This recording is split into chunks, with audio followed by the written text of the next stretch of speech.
evening, everybody. Time to smash it up on a Monday night here on Warchant TV alongside the managing editor of Warchant.com. He's Ira Schoffel. My name is Tom Lang, and you are watching the Monday Smash presented by State Farm agent Russ Voorhis here on Warchant TV. Hit the thumbs up as you enter the stream tonight. Hope you all are doing well. We've got a lot of things to talk about. Obviously, the spring showcase on Saturday, the transfer portal activity. Ira, it's all happening right now, I believe. First up, you're going to read word for word the transcript of what happened today in the courtroom. So we're going to be here. You're just going to read everything that Judge Cooper had to say, everything the lawyers had to say, and however long that goes, that's how we're going to go. Do I have that right?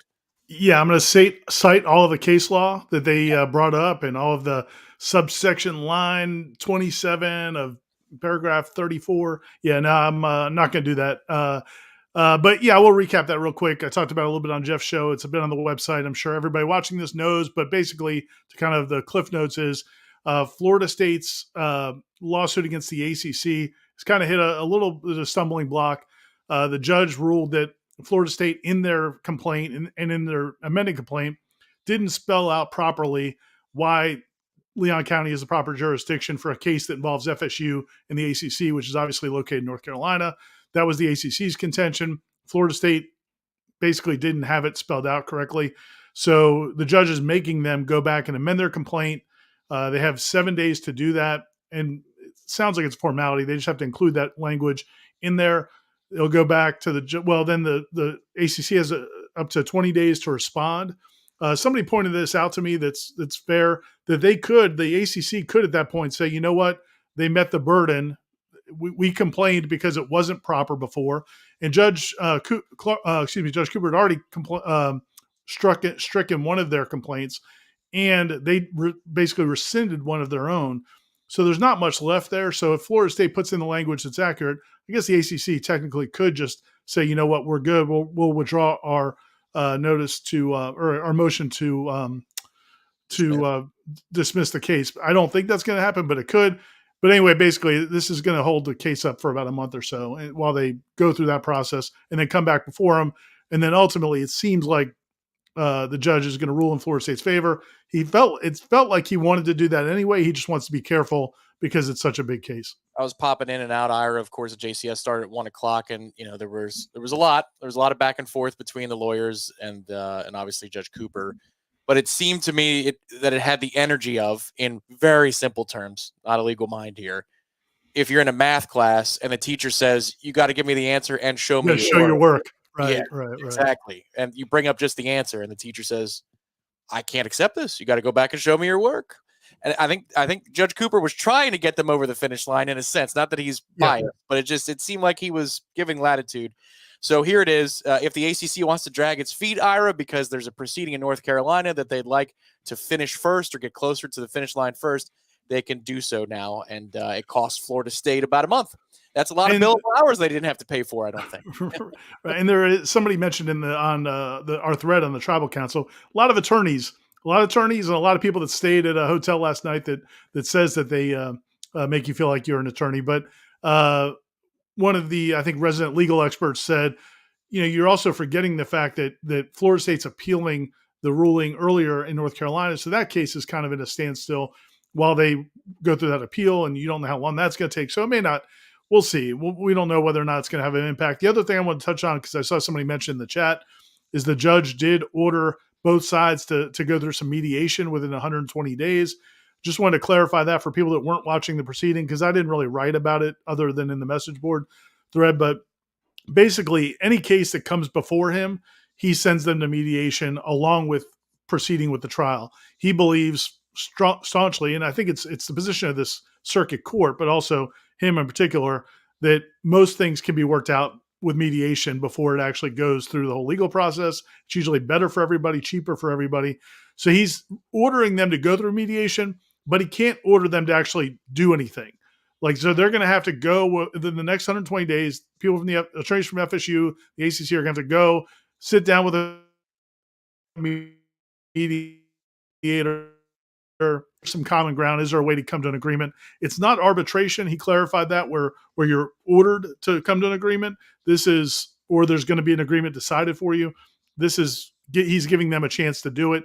we'll see whether or not that happens. But the one other note, and I'm sorry, we'll get off this real quick, but the other I thought newsworthy item was the attorney for FSU, Peter Rush, I believe his name is, said, if it wasn't for the grant of rights, this was just in conversation. He said, if it wasn't for the grant of rights, which comes with maybe a $450 or $500 million in media rights costs, that if it was just the exit fee, which is $130 to $140 million, the Florida State could sit down at a table right now and negotiate with the ACC. I think most of us have kind of always thought that, but this was the first time we've heard them say it, that if it was just 140, we'll sit down right now and we'll figure out a way to cut a check. So that's one little nugget of news, I guess. Yeah, and it confirms what the board had talked about last year, which was they kind of scoffed at the notion of the exit fee themselves, but never in a legal proceeding, never with representation has Florida State officially taken that position. But yeah, it's, there's a couple of things that have floated out the last 2 days where these parties have met, adversarial as they are, in Leon County. It was last time that they convened, you had an ACC lawyer, Ira, saying that, well, we could sell these rights to Florida State to a different league or do it to a different network. I'd never heard that before. And then Florida State again today saying that the exit fee is no big deal. So, I mean, they're setting the parameters. It's almost like there's mediation going on without mediation going on. We'll see where it goes. Obviously, it's a speed bump today. That's the red tape section of the Monday Smash, brought to you by State Farm agent Russ Voorhis. Now to the fun parts. We'll get to the portal in a little bit. Get your questions ready for Ira and I in the chat. Director Ben Spicer behind the scenes. He'll be collecting those questions, and we'll answer whatever you'd like to do towards the end of the program today. But how about the spring showcase? Okay. When it started, Ira, I'm from afar. I'm taking it in like a lot of people who are watching right now. And I'm seeing situational drills. I'm seeing a lot of interviews on the sidelines by the ACC network. I'm worrying. Then I see special teams. I'm thinking, oh boy, we're at 4:15, 20 after 4. What are we doing? Then they get into a 15-minute quarter and a 10-minute quarter. I'm curious, your thoughts. You've seen every practice that Florida State has rolled out there this spring. Your thoughts on what it looked like versus what you thought, what it looked like versus what you've seen as you've attended practice and covered practice this camp.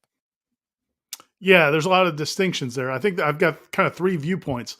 One is having seen practices for a month, and I know we have a benefit that a lot of the viewers don't, but they've heard us talking about this team for a month. It wasn't far off from what we've seen. There was nothing that was like, oh my goodness, I totally whiffed on that, or I thought this was totally different from what we expected. I would say though that the passing game, and really the offense overall, but definitely the passing game didn't feel as good as we had seen it in the last couple of weeks. Part of that was DJ, maybe part of that was receivers. Part of it also was something I didn't realize until I went back and watched it last night. When you watch the replay of it, man, the defense, look, either Adam Fuller called the spring showcase of his life, or those guys know this offense really well, because there's a lot of those plays. I mean, there's a play, one of the times DJ keeps it because the screen pass isn't there. Well, you go back and watch. The reason the screen pass isn't there, literally, I think maybe one guy went in motion, and then the safety, I think it was KJ Kirkland, I need to go back and watch, makes a beeline, I'm telling you, 90 miles an hour to where that screen is supposed to hit. And I mean, maybe that's great film study. Maybe it's a perfect call into that situation. It just felt like there were several plays like that. The Marvin Jones near interception. It's 3rd and 10.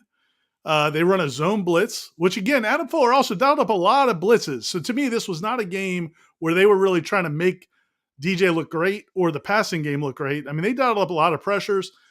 On that play, it's a zone blitz. The linebacker comes, Marvin Jones drops back into coverage, but he doesn't just drop back into coverage, man. He darts straight to where that receiver is going to be dragging. And DJ never looks to the backside because I don't know for sure, but I don't know that he's even coached to, because it's basically catch it, the drag's coming and hit it. And that's where Marvin Jones comes in front of him. He never saw him and he couldn't have seen him. I mean, there's no way you have time on that play to scan the whole field. So, I just felt like there were a lot of things like that. There was another play where Justin Cryer looked like he knew exactly where a pass was going to go. And again, I'm not making excuses for DJ, but the defense played really, really well. And I think it's a very, very good defense. But I also felt like there were some signs that maybe they had a feel for maybe what was coming. Those are some of my big picture takeaways. Well, and look, we can't give away the things we see in practice, but when they finally present something, like for example, Bryson Estes started the game at left guard, and I'm able to say at that point I feel comfortable. I saw a little bit of that at practice, so there is there's precedent. That wasn't something that was shocking when he came out there because we have the benefit of going to practice. Just from reading a lot of the updates, Ira, a lot of the observations that you put up or Corey puts up over the practices I didn't see, batted away a screen pass is something that I read most every day. So I feel like, to your point, maybe they were very ready for that. It's almost 2 years ago before the season started. How many times did they run a Philly special in fall camp? It was to the point where a linebacker or a safety would abandon their responsibilities in a play and just run to a spot because they know the 2-point play is going to be a Philly. So it's anticipation because it's a habit. So I get your point there. Also, I think the secondary is really good. And when you're talking about wide receivers getting open, we had that discussion today on the Cameron show, and we'll get to Vandrevius Jacobs entering his name into the portal, and we'll discuss portal in a little bit. But I think, Ira, they probably could use some help at wide receiver, but you can't have the discussion without talking about how talented the defensive backfield is, right? That's a great point. And that was the other thing when I went back and watched. We can – it's easy after the game or you're watching it live to think, well, DJ, that wasn't a great decision. That guy wasn't really open. And then you go back and watch, and there really wasn't a whole lot of people ever open on a lot of those plays. I mean, everybody is covered. Now, again, I think that speaks to both sides. This defense is really good. These DBs are really good. I feel like the pass rush was pretty good. And then you don't have great receivers, especially when Malik Benson went down. And that position, man, that to me, and I know we're going to talk about some of what we think, Florida State should do in the portal. That position, wide receiver, I went into this really the spring, but even the last week or so, feeling as if wide receiver is a luxury, and if a good receiver came in, that's where I got into about a week ago. If a good receiver came into the portal and you could get him, go get him, because you need another really good receiver. I hadn't been really impressed with a lot of those guys. And the younger guys just aren't there yet. Now, after seeing that game, I think that's not at the top of my list. I think they have to go get a receiver. And that's not because Malik Benson got hurt. I think we think he's going to be okay. But it just, to me, you've got some guys that have been here a long time that just, if it hasn't happened and you're in your fourth or fifth year, it's not going to happen. It's just not to the point it needs to. And those young guys, I just don't get the sense that they're ready. Now there's 4 more months, but man, this team is too good to not have a couple of really good weapons at receiver. And now we don't know if Destin Hill is back, then that would change things maybe a little bit, but I haven't seen enough from the young guys or the old guys to feel like they can just look at it as a luxury to go get a receiver. It's funny, in the post-game show, the tenor, Gene started it, and I'm like, yeah, I'm with you, Gene, about the receiver room. And for me, it was because Benson went down, and it's not about the severity of what happened there. I believe you said something that hints at an okay outcome with Malik and what happened on Saturday. Right. But when he does go down, Ira, and you live in that world where you have to complete a drive, you have to go out there for a series or 2 or 3, and Malik is not a part of that rotation, it feels a little dire. Like there's a whole lot of speed underneath. We really like the running game. They threw Jalen Lucas out there, which is great in the end around game or the jet game, whatever. But you're going to need to be able to run the football if Malik is not available. That's what I felt like on Saturday. You shouldn't feel that desperate, not at Florida State. And so we'll have that discussion in just a little bit about the portal. But it's funny, even though we get to see practices, when you get into a setting like that, you can walk away with a bit of a different takeaway. And I think it sounds like most of us on the staff here believe that receiver priority is just climbing up the ranks.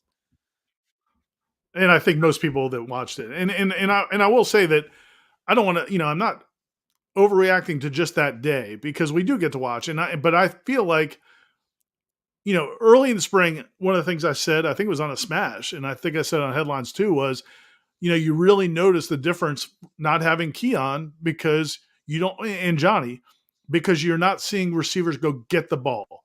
Like if they're open, a lot of these receivers, if they're open, they'll catch it most of the time. Or if they get behind a secondary, they'll catch it most of the time. but you weren't seeing a lot of guys win those contested passes, even in one-on-ones or in 7-on-7 or 11-on-11. Sometimes one-on-one, but not a lot in 7-on-7 or 11-on-11. And so I was lamenting that. The last week or two, Malik Benson started winning a lot of those, and we saw that in the game on Saturday. So I felt confident he's that guy. But I'm at the point now, and especially because a couple of those passes that were completed in that game, chances to or not completed, either dropped or a chance to make a play, catch it, and make a play, and then that doesn't happen, and you just stumble down. I mean, it's just, if it hasn't happened yet, when's it ever going to happen? And you mentioned Vandrevius Jacobs going to the portal, and I'm not going to bash the kid because it always sounds like you're running down a kid after he leaves. But this spring he could not have been more quiet. I don't know if that's because he already knew he was going to leave. I don't know if it's because he wasn't what we saw last spring. I think we need to go back. I want to go back and try to remember who actually played DB in that spring, because Vandrevius and Kentron looked great in that spring. And I don't know if either one of them has looked great since, really. Not trying to kill you, Kentron, but so it hasn't been there. So I know a lot of people are lamenting Vandrevius leaving. I don't think that's going to affect this season at all. And I don't know for sure it was going to affect anything down the road. Yeah, I saw a comment from Nico in the chat, and Nico says, predicting Elijah Moore is going to show up and make us forget who might have left. As high school highlight films go, high school highlight tape, I never want to call it. I've watched his film. It's his huddle. It's the best plays of the season. I looked at his film, and it's not film. It's a highlight reel. But that little rant aside, as far as huddle clips go, Elijah Moore's is very impressive. And he has some of what you're talking about, Ira, which is contested catchability. It's a lot to ask from a true freshman, but you never know. Maybe that's a player who can phase in towards the end of the fall. Very impressive player coming in, but the portal is probably where we want to shop a little bit more. We're going to get to our a couple more storylines on the spring game in a moment. But first, we want to tell you, State Farm agent Russ Voorhis, an awesome sponsor of Warchant for a long, long time. Before there was ever a Warchant TV, Russ Voorhis was a supporter of Warchant.com. He's one of the long time. There's a list of people. Ira, as you climb up the list of big-time donors and supporters of Florida State athletics, like, it shrinks, and the names, it's now down to 20 people than 10. Russ Voorhis has been a staunch supporter of Florida State athletics for a long, long time, and you can find his services. They're available to you in the state of Florida, Alabama, and Georgia. So if you want to talk Noles and you want to support a Nole, Ira, you would agree, I know, that Russ Voorhis is your guy. Yeah, and I actually talked to Russ the other day, and he's been really happy with the feedback he's been getting from FSU fans who've heard about him on the Smash. And he's gotten, I think he had a couple new deals last week where FSU fans were clients of other insurance agents, gave him a chance. They liked what he said, and now they're switching to his company. So yeah, I definitely encourage you to at least call and talk to Russ or one of his people. He's got offices in Jacksonville Beach and Orange Park, but also they service the tri-state, Florida, Georgia, and Alabama. And, you can go to russvoorhis.com and get more information or, set up a consultation. He's the real deal. He supports the Noles at that level that we're implying here. So give him your support. Ask him some questions, too, if you're just curious. He knows the business inside and out. So, Ira, I want to give away my I've done this on a couple of shows, but my award for the player that impressed me the most goes to running back Keziah Holmes. I thought he was fantastic on the day.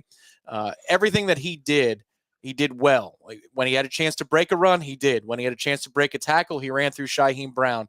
Maybe Shaheem wasn't fully square, but still, that's an impressive feat. When he had a chance to protect against a blitzer, Omar Graham coming up the middle, he did. Lead block, he did.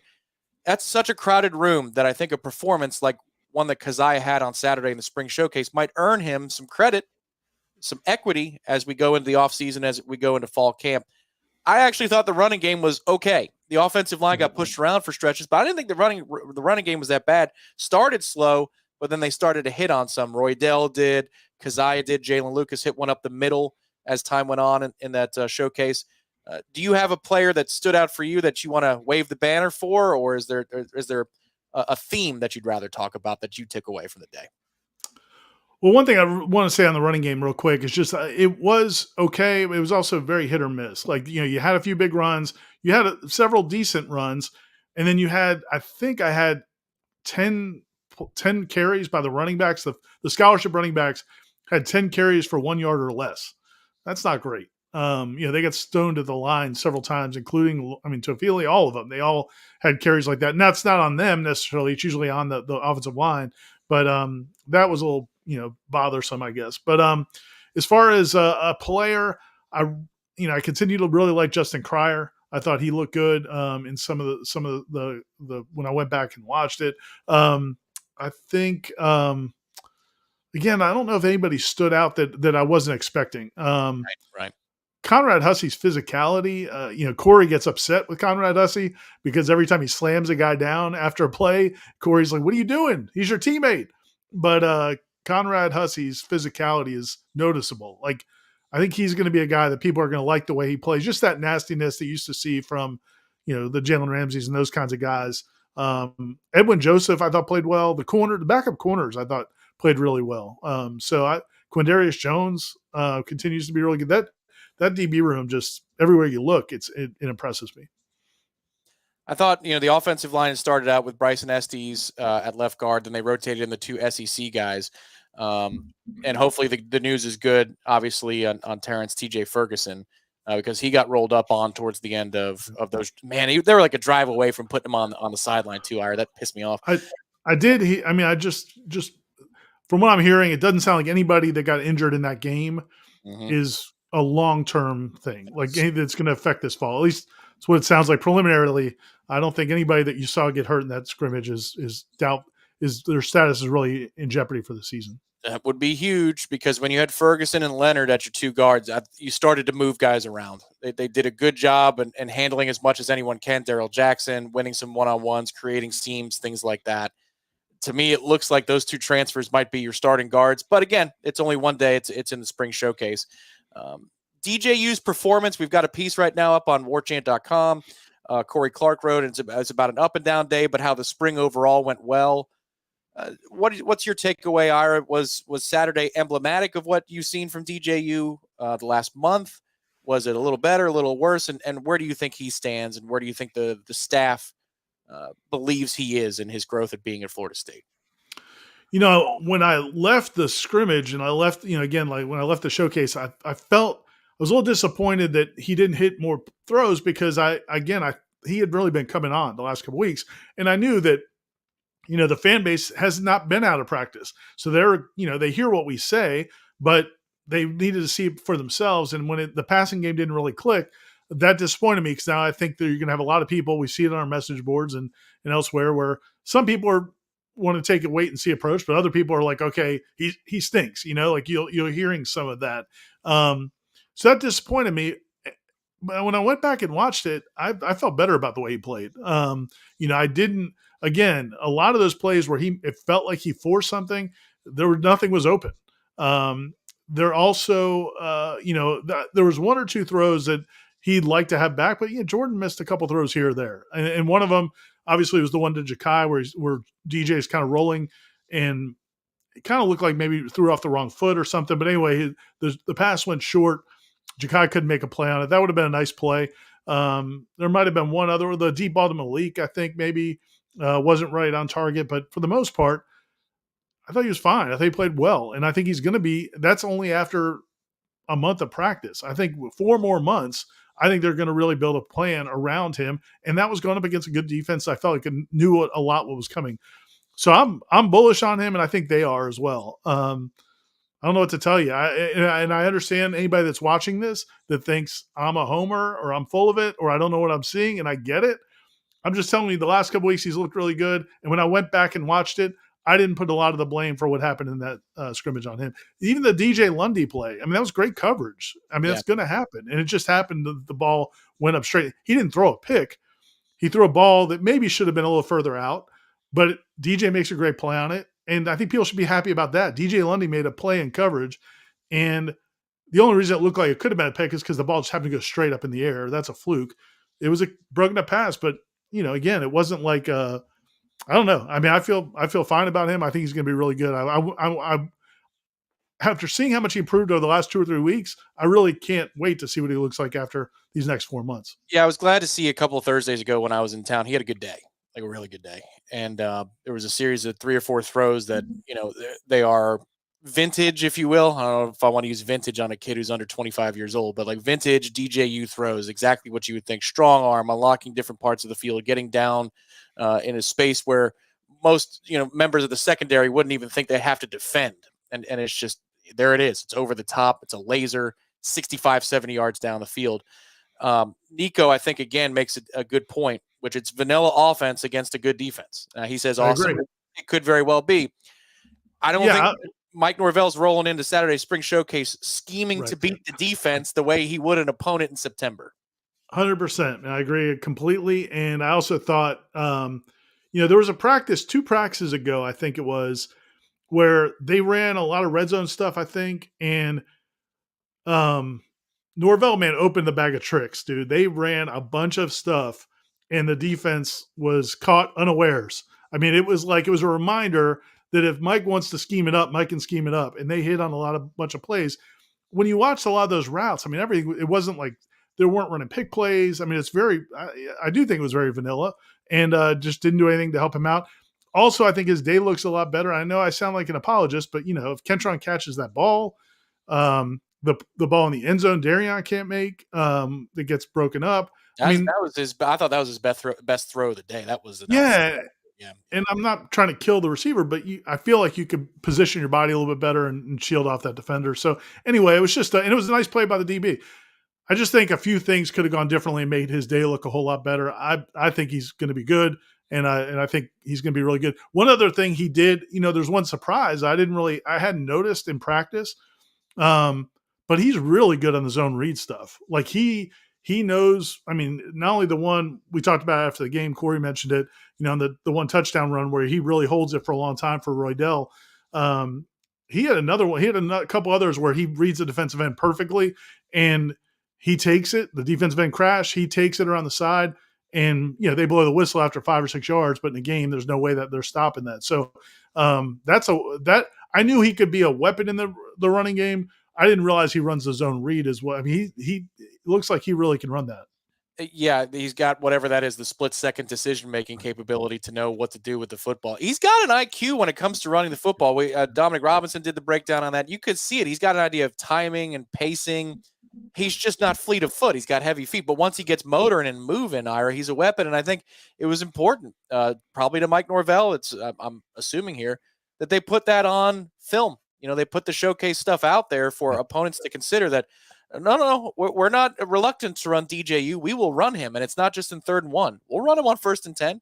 We'll keep you honest. And even if that's a gain of 6 and he slides, Ira, in Dublin, in game 1, like that's an effective way to hold a defender. I think they were cheating last year against Jordan. They said, go ahead, run. We dare you. We don't believe it. And most of the time he didn't. About Florida State getting better as a football program. They were finally able, as of midnight or 12:01 this morning, to start working on the portal. Ira and I are going to talk about what we think Florida State needs to do. You've already heard one position, but we're going to rank it out, and we're going to bring that list to you after this message from State Farm agent Russ Voorhis.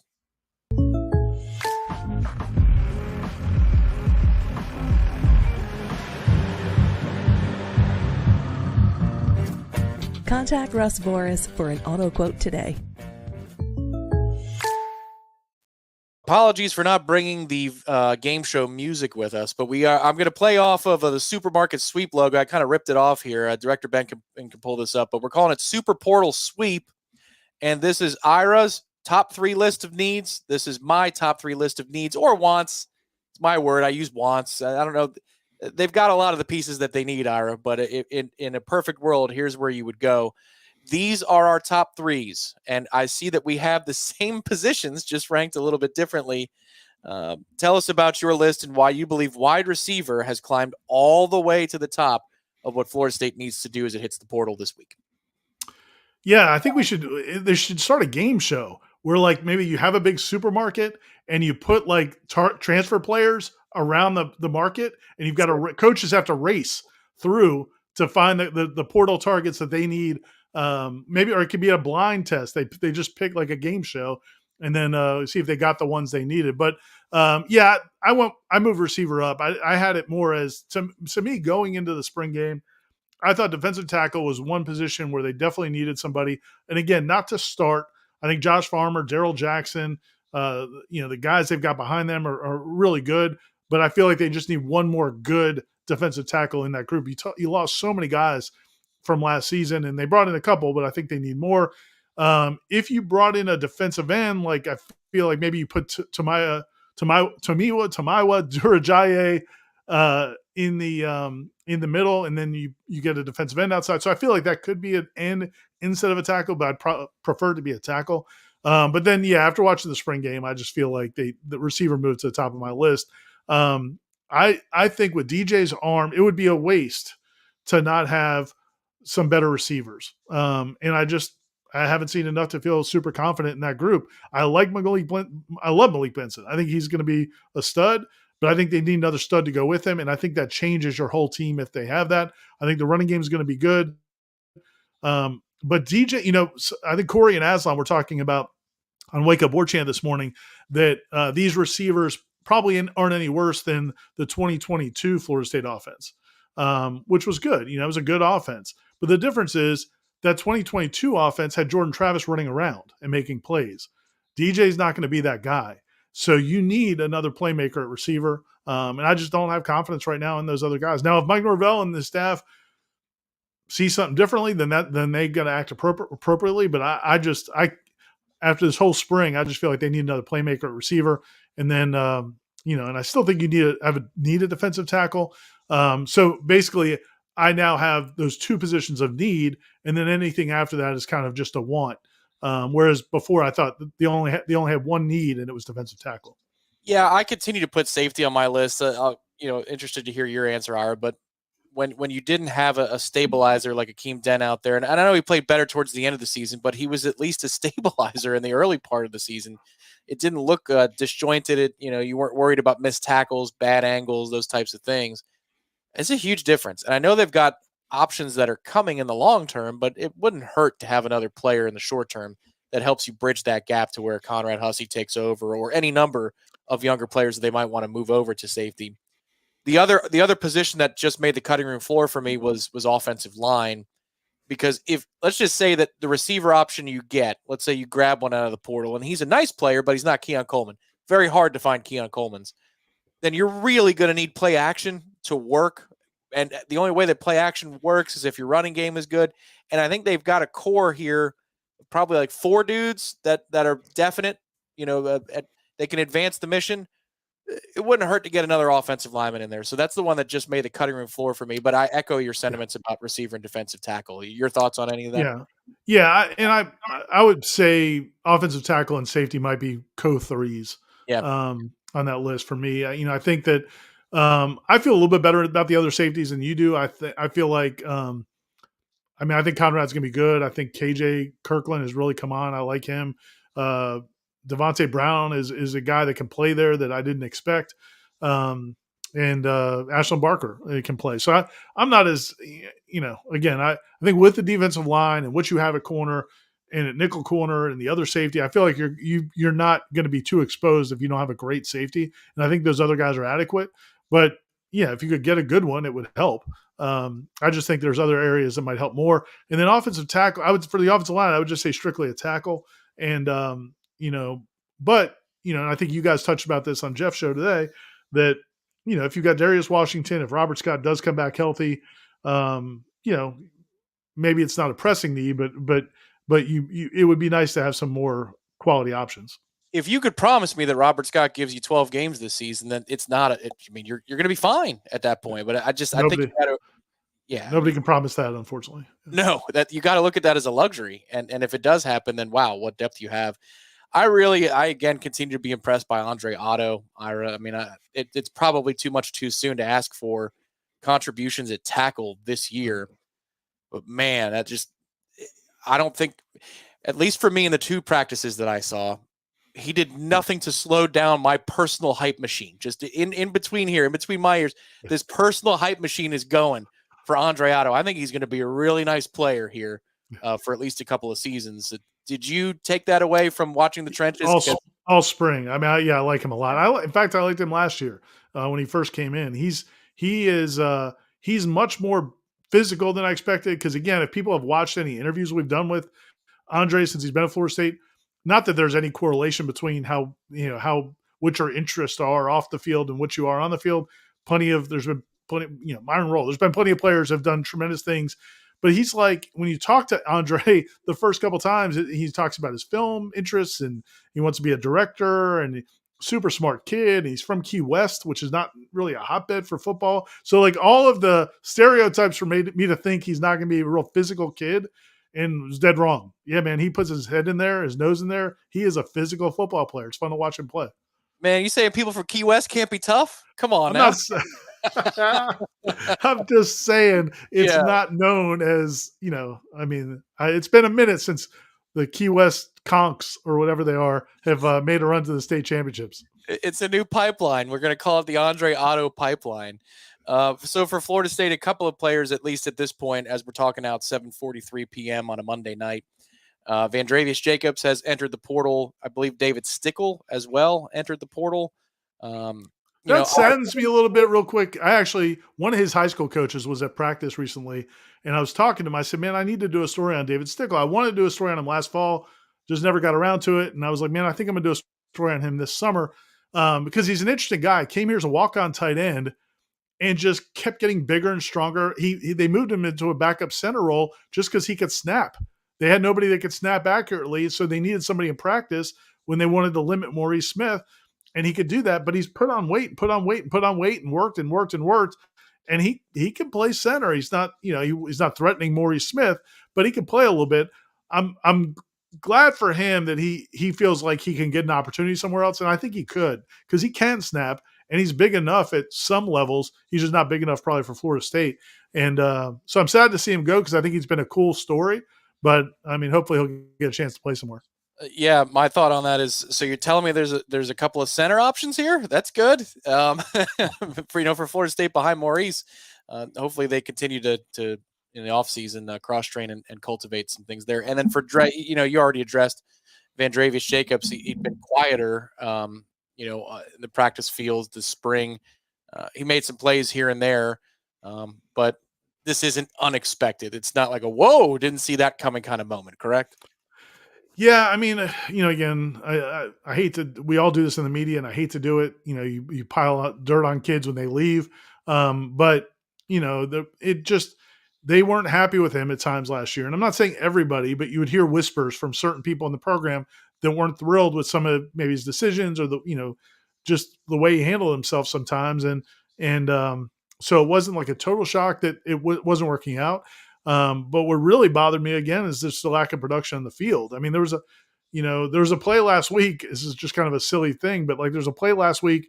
You saw the footage on Twitter of the play where Malik Benson shook the DB. I think it was Rawls with like that nasty triple move. I mean, it was like two double moves. Yeah. And I was over by the indoor facility. So I just saw the front of the jersey and I thought, oh, good for Vandravius. Like I thought, I had not seen Malik Benson do that. I've seen Vandravius do stuff like that.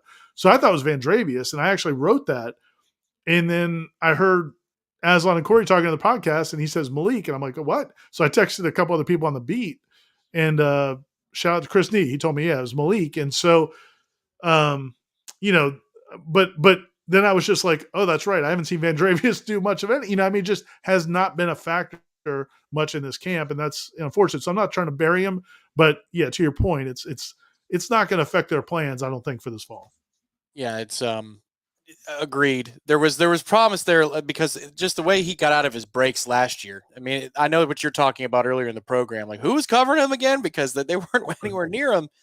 There was potential there, but Ron Dugans even went on record. I interviewed him at one point and asked about Vandravius. It might have been the coach's luncheon last fall. And his answer is, I need to see more consistency. I'm like, ouch. He just came off a great spring. What do you mean you need to see more consistency? I thought the arrow was pointing up. And Coach Dugans is not afraid to challenge his receivers when the camera's rolling and the microphone is on. And we'll see what he does for the next part of his career. But we're expecting attrition from Florida State at the receiver position in that receiver room. That's something we expected. Maybe not a younger player at being the first off the list, but we'll see what transpires the next couple of days. In the last 15 or so minutes that we have here on the Monday Smash, If anything breaks news-wise, we'll have it for you. But we're taking your questions now, and Director Ben has lined up quite a few for us. If you want to add some more questions, whether you're on Facebook or YouTube, make sure to hit that thumbs up. We appreciate that. And then Director will find your questions, star them, and we'll get to them as best we can before the show is concluded. Greg, is there any way to make the spring showcase a better experience for traveling fans? I missed the traditional spring game. That's not an easy answer to this one, Ira. What do you think? Yeah, I mean, it's unfortunate, but I would not travel great distances to go to the spring showcase anymore. I mean, no offense to you. I mean, I'm not trying to like say this. You shouldn't go, but to me, like if you're going to go to that anytime, as long as Mike Norvell's the head coach, and probably as long as anybody's the head coach, unless they get a coach who just decides to go back to the old format, look at it as a chance to, maybe you have friends that go to the game and you want to interact with your friends in a football environment. Or if you're just so diehard to see, like Marvin Jones, I do think there was a lot of guys on this roster that were new to you. So you could have gotten that experience that, what does Marvin Jones look like? What does Roy Dell Williams look like? Just Earl Little. I mean, on and down the list, 14 transfers, and a dozen or 14 or 15 freshmen. So, but in terms of like a game experience, like it's just not going to happen. As far as other activities, I mean, I guess they could do more around it. I know a lot of people always want baseball to be played. I know softball and baseball were both on the road this weekend. That was unfortunate. But I don't know. I think we all have memories of what spring football games used to be. And I don't know. It's still like that some places, but I don't know if it's going to be here like that again. Well, I know that, the scheduling for the way the coaching staff wants to lay it out against the Easter holiday, spring break, and then, the way the ACC schedules it's bat and ball sports, sometimes it doesn't line up. They've been unlucky in that regard. But there's one thing that I don't think is going to happen again. I don't think they're going to schedule the spring game or the spring showcase the weekend when the portal's opening. Like after man, it just seems like a very inefficient and unlucky thing where the portal is beginning. Mike Norvell wants to be the first at everything. You think about a lot of the players that have committed to Florida State or enrolled in Florida State out of the portal. You usually hear that Florida State's one of the first to call. Now, there were some restrictions this time around based upon the ACC or the NCAA ruling. But I don't think they're going to do that again where the portal opens and they're still conducting spring practice. I think, what they put a priority on, I think this was one of those situations where there was no good answer. But I really don't think they wanted to have spring break. Spring break is decided by the university. They don't have a choice in that. And probably to some degree by the state. And Florida State the football coach doesn't get a vote. And I really think he did not want to start a week. What they did last year was they started a week of practice, then had a week off for spring break. And then they came back and practiced again. I think he really wanted to start after spring break. And once they did that set everything else in motion. So it just was not a great situation. And it just didn't all work out this year. Johnny Buckets asks here, if you could set a starting 4 wide receiver core right now, who would you choose? Well, we definitely Malik Benson. Yeah. Yeah. Ja'Kai Douglas. Yeah. Ja'Kai. I mean, look, they haven't entered the portal. Kentron. Yeah. And I mean, maybe split out Jalen or Lawrence.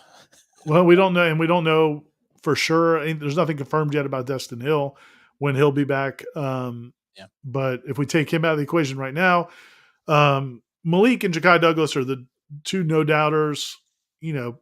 Of what's available, I would say probably Kentron, and I'd go with Jalen Brown is the other maybe slot guy. I like him a lot, by the way. And Hakeem, I'd have Hakeem probably come off the bench, and Darian Williamson if he's still here coming off the bench. But I think, that's a pretty good group. I mean, I think, those are some talented, and Ja'Kai and Malik Benson are proven guys. And I think, Kentron's close to that. And I like Jalen Brown a lot. I mean, and again, for anybody that's worried about Vandrevius Jacobs, I think Jalen Brown's an upgrade from that. And the other part of it is, I know that people get frustrated with this, but if Florida State's going to run bubbles and they're going to use their speed to the edge and things like that, Hakeem can be useful, at least right now, as a blocker. He's a great blocker. Right. Very willing blocker, which is awesome. I get frustrated when I say it. I understand you out there saying, I want him to catch the ball, Tom. I get it. But, for what he has right now, he's very adept at that. They're going to need that. Ira, I don't think we're going to be here a year from now on the Monday Smash after the showcase saying what happened to Hakeem Williams. Why didn't it ever take? I don't think that's going to be a problem as we go. No, and I'm not, yeah. It's just, again, at practice, is if he's going up against Azaria Thomas or Fentrell Cypress, you're talking about older dudes who played a lot more college football. I mean, Azaria basically was a starter last year. And the year before that, he played a ton of reps as a kind of a dime, extra defensive back. And he's a year older than Hakeem. Hakeem missed half of his first year and didn't come in great shape when he first got here. So he's way far behind from somebody like that. And so Azaria's got a year and a half on him and is an elite defensive back. Ventrell's got 4 years on him, and Quindarius is a really good corner. There's no break from their corners, and those other guys are his classmates. So no, I think he could play. I just don't think he's one of your starters right now. Briley asks, and I'm going to yield to you, Ira, for most of this answer because you saw a lot of pretty much all of spring camp. Which player had the best camp, and then which player surprised you the most? I'll answer question 2 very quickly. That's Jalen Lucas. I know that's old news. I've seen fast. We've seen fast. That's faster. I couldn't believe it. You guys were talking about it. I'm like, I get it. There are fast people. We've had some. Then I get there the first day. I'm there within 5 plays. I go, oh, well, I see why y'all are bringing it up. But what do you say about those 2 questions? Yeah, he's definitely the most surprising. As far as player of the best camp overall, I'm going to say Malik Benson, but I'm going to give a nod also to Marvin Jones Jr., man. I think that kid's special. And Patrick Payton was great.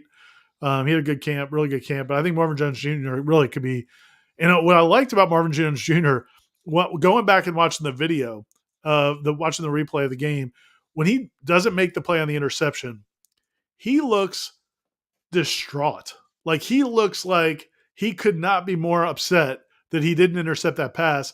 And then I was the jerk that asked him in the press conference about not making the interception, and he wasn't real thrilled about talking about that. So that was like the thing I didn't know about Marvin Jones Jr. You could watch him in practice do pass rush drills, run the length of the field when he's racing Norvell. I mean, it's not normal to be that big and that fast. He is a freakish athlete. I didn't know what he'd be like as a competitor. I love that. I love his physicality in that spring game. So he might be my guy on defense. So that's a good surprise. It's a good answer for me as well. He surprised me with how fluid he is and explosive he is. I'm not saying that, I was thinking that he wouldn't do anything, that the 5-star rating was bogus, Ira. But, I would assume with a couple of years, you might appear on the stat sheet a little bit more at Georgia. And when he got here, I'm wondering what gives. And then within one practice, it was crazy. I mean, just how fluid he is at that size, because he does look like Jermaine. It's like a different type of player. And I don't know if you caught this on the rewatch on the when you went back and looked at the showcase, but apparently Mike Norvell told the broadcast crew that his ascent as a defensive lineman is higher and faster than anyone they brought in out of the portal in Mike Norvell's time in Tallahassee, which I thought was an unbelievable nugget of information. Yeah, no, I did not hear that. In fact, when I was watching it, I was watching something else with the sound on, and I was watching it on my iPad, so I didn't catch that. But so I missed a lot of, I'm sure, insightful Pete Thamel commentary. Oh. But although EJ, I did regret not listening because I would like to hear what EJ had to say. But no, man, that's a huge statement. I think it's true, dude. I mean, like, again, he didn't even play hand in the dirt defensive end at Florida State, at Georgia, and I mean that kid and that defensive line's legit. I'm excited. I thought Lolohea played well too, and he's just a different kind of guy, but he played well. James B. asking a legal question. Moving on, could Judge Cooper, and he said moving on from earlier, he wasn't bored of us talking about the spring showcase. Could Judge Cooper have ruled on the motion today without having FSU go back and amend the motion? I mean, it seems like to me that he did us a favor by pointing out the inadequacy of the argument and then allowing Florida State to come back. What do you think? You could definitely make that case. And what he said was, he basically said he could have approved it, but he knew that the ACC would be licking their chops basically at the appeal. If they knew that everything wasn't buttoned up, that he could see them looking at that as a reason to appeal once it was all done. So he just didn't want to do that. He thought it was better for them to get it right. So I think you can make that argument. Not that he's helping Florida State, but he just didn't. He could have done it. Yes, he could have approved he could have denied their motion and moved forward. but I think he thought it might end up hurting Florida State down the road. Briley asks, would we have felt considerably better if Glenn would have quarterbacked the other side? I say yes. If he's talking about who's running with the twos, yeah. Mm-hmm. What do you think? For sure. And probably for sure. And I'm sorry if I'm having internet issues, but yeah, for sure. And probably Cromenhawk too. I mean, look, they're both more ready than Trevor Jackson. I like Trevor Jackson a lot. I think he's a talented kid. I think he's going to be really good. But those two guys are better. Brock, clearly, he's been in the system for a year. So, yeah, the offense would have looked better overall, which might have helped DJ. So that, yeah, I definitely think I would agree with that. Yeah, they were throwing a lot of Trevor. It was a crash course before the showcase, and you could hear it in Mike's voice and his post-practice availabilities. They had him on one kind of plan in terms of long-term development, and they were fast-tracking Luke a little bit more, and Brock had one. Yes, so the answer is absolutely yes. Jamin asks, how's the offensive line looking compared to the last few years so far? Beefier. I think the guard play looks better to me, Ira, than last year. 2 years ago was pretty good, but last year was a little lacking. I like what I see there, and I see a couple of options that are younger in Lucas Simmons, but definitely Andre Otto. So I think better. Darius Washington had a really good camp too at left tackle, I thought. What do you think? Yeah, no, I agree with all that. I thought some of the counter stuff worked better than it did last year. Just in a spring showcase. So that was exciting to see. It was good to see some of those linemen, especially those new ones you're talking about, Richie Leonard and even in Ferguson, getting out to the second level. Looking more athletic. And so I think the line's going to be better, and I think they definitely think the line's going to be better. It's part of the reason they're so confident in the running game is that they think this offensive line is going to definitely be better this season. Kurt asks on the Monday Smash, presented by State Farm agent Russ Voorhis, was Grady Kelly at the very least serviceable? I say yes. Yes, he was. I think he's part of the rotation. What do you think, Ira? For sure. Yeah. And I didn't mention him earlier, but yeah. So, I mean, I think let's just go through it for people real quick. So you got Josh Farmer and Daryl Jackson will probably be your starters. Then you've got Grady Kelly. You've got KJ Sampson, who I think had a really good spring and looked good in the game. Daniel Lyons, who's now his third year in the program, is a quality second team type guy. And then you have Tamiwa. How do you say Is it Tamiwa? Tomiwa. God, yeah. I always get that wrong. Sorry, Tomiwa. I should remember because they call him Tomi. But Tomiwa and Jai, they play sometimes at end or tackle. And then, I think we all think they may go get a tackle in the portal. Yep. But if you get a good one in the portal, and if you're looking at, again, just go back, Josh Farmer, Daryl Jackson, then Grady Kelly and a kid you got out of the portal who's a proven defensive tackle, and then you've got KJ Sampson and Daniel Lyons as your third team defensive tackles, I think you're in great shape. Another nugget for those of you who either muted or didn't watch the ACC Network stream, Braden Fisk said KJ Sampson is his guy. That's the guy that he circled that he thinks could emerge from the defensive tackle room. And Braden would know a thing or two about that. And I'm with Braden. I like KJ Sampson a lot. You and I have been pretty high on Daniel Lyons the whole time, but I feel like I'm more excited about the KJ Sampson now. Yeah, agreed. As a true D tackle, I think Daniel's more disruptive in the backfield right now, but KJ's more complete as a defensive tackle. James B., thank you very much for the contribution. We appreciate that. Thank you. Thank you very much for being here on Warchant TV. James B. is always around, Ira. Good to see him this weekend. Yeah, we could see him again recently. Yeah. He was taken into your panel discussion on Friday night at the Battle's End event. As well as every other one of our events. So, James B., look forward to seeing you here in the not-too-distant future. Nico asks, how do you guys feel about right tackle? These are our last few questions before we sign off here on Monday Smash.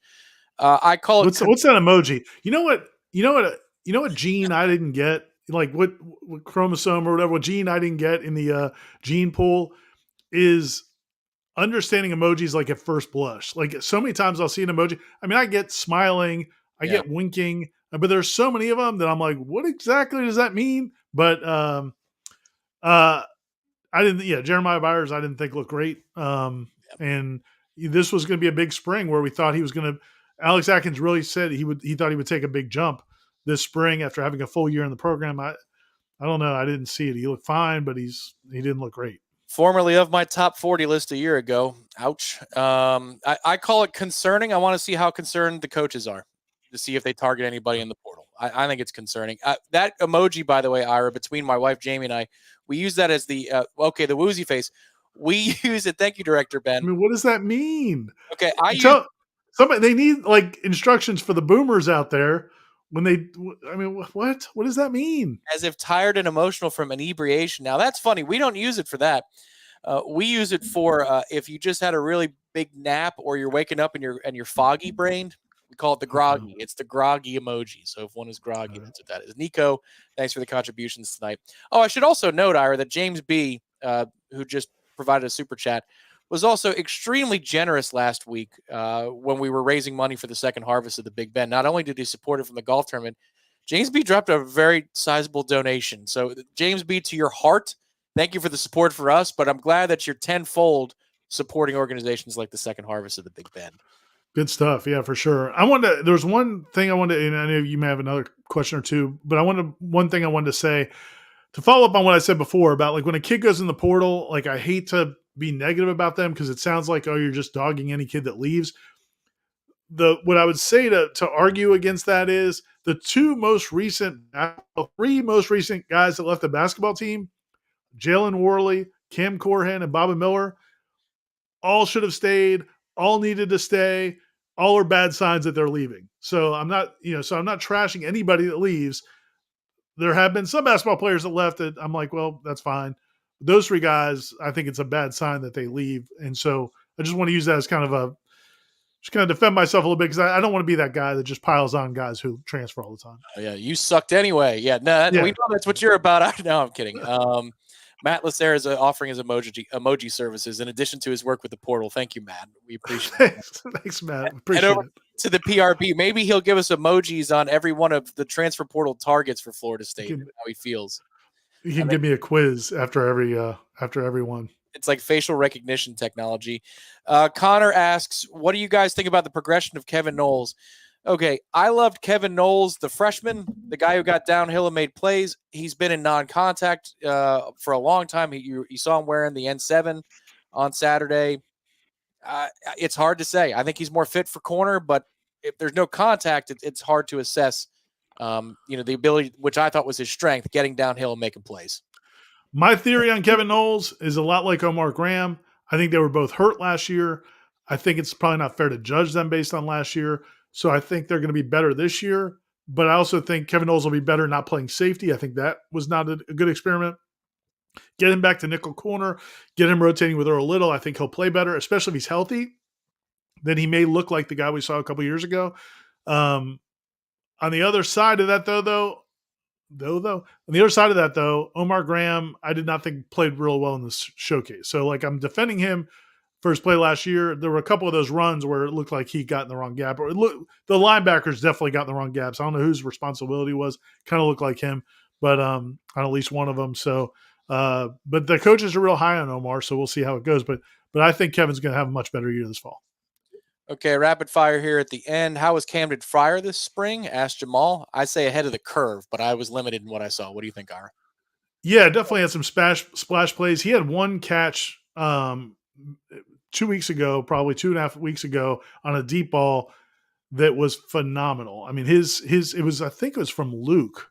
And man, it was a contested catch. He's getting grabbed and still makes the catch. It was awesome. He's got talent. He can play, but he physically, he's just got to get bigger and stronger and fast. He's just early enrollee. He should be in high school right now. So, but yeah, I like him a lot. I think he's going to be really good. I agree. Dale, where do y'all see Keziah Holmes? I was very impressed with Saturday's performance. I think that's going to be a back and forth battle for all parties involved. And I don't know who's going to enter the portal, if anybody. There's a path to playing in Florida State. Ira, they like to rotate backs. There's not enough there's only one football and like 7 legitimate players. I think Keziah should be here, though, because I think they can rely upon him to execute details, which are important. What do you think? Yeah, no, I agree. I like Keziah, but I like that. I like Roydell. I like obviously LT and Jalen Lucas. Cam Davis is really talented. Sam Singleton had a couple nice runs on Saturday.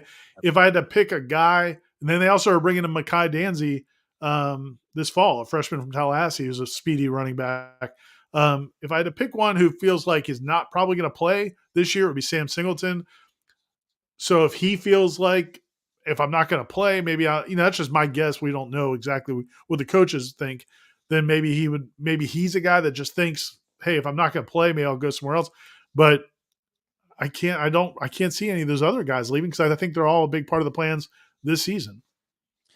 Last one is from Kayvon, and he usually likes to ask off the wall questions, and I appreciate that about Kayvon. He's usually on Facebook too. Ira Tom, boiled peanuts or no? That's a no from me. That's a no. That's a New Yorker. That's a New Yorker talking. But standard peanuts. You give me the standard peanuts just so I could crack them. Sometimes I chew on them. I don't need the boiled peanuts. I just keep it nice and salty. Keep it nice. Keep it dry. There you go. So growing up in Miami, Tom, this is going to surprise you. I never heard of boiled peanuts until I got to college and went on some road trips across this great Southeast. And I would see these signs for boiled peanuts. I'm like, that sounds disgusting. Like, I don't even know what that is. And why would you do it? And like what's wrong with that perfectly good roasted peanut? Why are we boiling it? I was working in Thomasville, Georgia, covering high school baseball games. The little concession stand had boiled peanuts. I don't know where I got the nerve because I'm not a big experimental food guy. I'm pretty much standard vanilla stuff. But I was like, all right, let me try some boiled peanuts. Tom, I love boiled peanuts. Really? I love boiled peanuts. In fact, Kim will boil peanuts. I may ask her to go boil some peanuts tonight. They are incredible. They are so good. Have you tried them? I've had them. It's been a long time, but we do have similar palates. You and I have similar palates. So I would go back to the well because you have gone to the well. But yes, so good. We had the out of towners experience as well because we would drive my sister up to she was in Osceola Hall in the early 90s. And we go through Perry and you'd see the sign for the roadside stuff. And my dad would be like, pecans, what the hell are pecans? And he keeps driving up. He's like, what are pecans? So, the assimilation happened over time, but I never got so far as to embrace the boiled peanut. I'll give it another shot. I don't know. Next time, go ahead. Next time you guys are coming over to the house, we're going to boil some peanuts in the house for you guys. Remind me. They're they're so good. Now Cajun style, I can get down with Cajun style anything. You could put like Cajun seasoning on a piece of paper, and I will eat the piece of paper. I love Cajun seasoning. I agree with James B. And somebody else said as long as they're hot. Or R. Wilmer says as long as they're hot. James B's like, I like them cold. Yeah, man. The next day I'll eat them out of the fridge. It doesn't matter, dude. They're phenomenal. Wow. Okay, they're so good. And but the Cajun, I've only tried the Cajun one time, and it was at a gas station. So, and not like at the roadside stand outside of the gas station, inside the Circle K. Pretty disgusting. So James B, I can't vouch for them, but I need to try them from a real reputable boiled peanut maker. It sounds like I've got homework. I've got homework to do on the boiled peanuts. You out there have homework to do as well. Head over to warchant.com right now. It's $1 to sign up for your first month. If you haven't given us a shot now, there's a lot happening. Recap this smash. We talked about legal proceedings. We talked about the spring showcase itself, the transfer portal. Haven't even gotten into the recruiting class and what Florida State did to host 25 and 26 recruits this weekend. You'll find on warchant.com right now that there are RPMs galore, recruiting prediction machine picks for Florida State to land players, and the 25 class and the 26 class from our own staff, from our national writers like Steve Wiltfong. We're loaded up right now. Head over to warchant.com. It is $1 to sign up. And remember, tomorrow, if you are a Warchant subscriber, you have a deal waiting for you. 25% off all T-shirts at Garnet and Gold. 25% off. If you're a Warchant subscriber, head over to the Tribal Council tomorrow morning. Gene Williams will post your code that helps you save 25% off all T-shirts. That's the homework assignments I'm giving you. Ira, Professor Ira, Don Ira, any homework that you want to issue to the people. I did want to give a shout out. Is it Tom Quitz? Mike, is that his last name? Yep. Mm-hmm. He actually stopped by the courtroom today, gave me a little legal insight there while we were talking, and was real helpful. Good guy, and obviously he's definitely an interested party. So it was cool to see him in the courthouse today. And I also just want to give a shout out. I'm sure you guys did on Jeff's show. I'm sure Corey and Aslan did on their show. But all the people we saw at the Battles End event Friday night. Then again at the meet and greet at Corner Pocket on Friday night, and then the meet and greet at Hotel Indigo. Good. Nope, Tom, It's all right. No, Indigo. Hotel Indigo. It's all right. One's close. Not the other hotel. Yeah, one's close to the stadium, one isn't. It's that Hotel, simple. Hotel Indigo. I heard you made an appearance at the CP after battles. Is that right? I did because the moon was right there and swung by. The problem I have with the CP, Tom, is it's not really convenient to where I live. But yeah, I was right there, and a lot of people were going from the Battle's End event, which was at the moon. A lot of people were going there afterwards, including Tom Block and many others. So yeah, I stopped by there a little bit, and then again, the thing at Hotel Indigo on Saturday was really cool too. It was a little smaller gathering, but it's just cool. I mean, so many people like to come out and talk FSU football with us. That's what we do on a daily basis at warchant.com and here on Warchant TV. Hit the like button, subscribe to the channel. We're going to have updates galore in the transfer portal. Our own Matt Lacerra is going to give you updates each day on the channel till it closes. So subscribe now. Head back over here in the morning. There's going to be news. It's coming. Florida State will have guys on the way out, guys on the way in, and we'll have you covered here on warchant.com. Until next time, enjoy the pecans, everybody. Enjoy all you pecans. And thanks to Ira, thanks to Director Ben behind the scenes, and of course to James B for the contribution. Good night, everybody. We'll talk to you next time on Warchant TV. Monday Smash presented by State Farm agent Russ Forrest.